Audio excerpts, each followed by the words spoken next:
The richest nations have secured billions of doses of COVID-19 vaccines, while developing economies struggle to access supplies.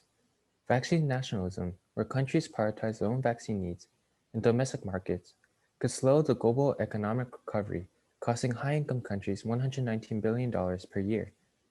Vaccine nationalism is done through pre-purchase agreements between the government and a vaccine manufacturer.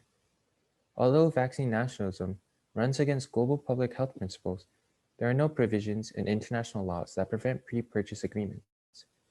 A recent example is US, UK, and the EU spending tens of billions of dollars on deals with vaccine frontrunners such as Pfizer and Johnson & Johnson before the effectiveness was even proven. There are fears that such advanced agreements will make the initial few vaccines unaffordable and inaccessible to everyone apart from the rich countries in a world of roughly 8 billion people. The cost of supplying low-income countries with vaccines has been estimated at $25 billion. The Global Vaccine Alliance, Gavi, says pledges to the Equal Access COVAX Vaccine Fund are the best way to end the acute phase of the pandemic. That's because although progress has been made through initiatives like COVAX, the majority of the world's poor are still unlikely to be immunized in 2021, prolonging disruption. The world's richest nations have pre-ordered billions of doses of vaccines, enough to protect some populations several times over. However, in doing so, they have left less for others and may push up global competition to cause vaccine dose prices to spike exponentially. Vaccine nationalism is considered a worry, but it is in fact not new. A similar pattern was seen during the 2009 H1N1 influenza pandemic. Australia, the first country to come up with a vaccine, blocked exports while some of the wealthiest countries entered into pre-purchase agreements with several pharmaceutical companies. The US alone obtained the rights to buy 600,000 doses.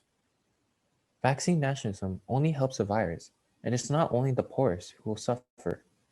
As long as COVID-19 is not under control everywhere, the cost of the global pandemic will continue to be as high as 1.2 trillion per year, according to research nonprofit R&D Europe. Continued disruption to the world economy, battered supply chains, and weaker demand will continue to weigh on all nations. Sharing finite supplies strategically and globally is actually in each country's national interest. Not doing so would just lead to a prolonged pandemic, as only a small number of countries will get most of the supply to stop transmission of the virus. The cost of supplying low-income countries with vaccines has been estimated by the Bill and Melinda Gates Foundation at $25 billion.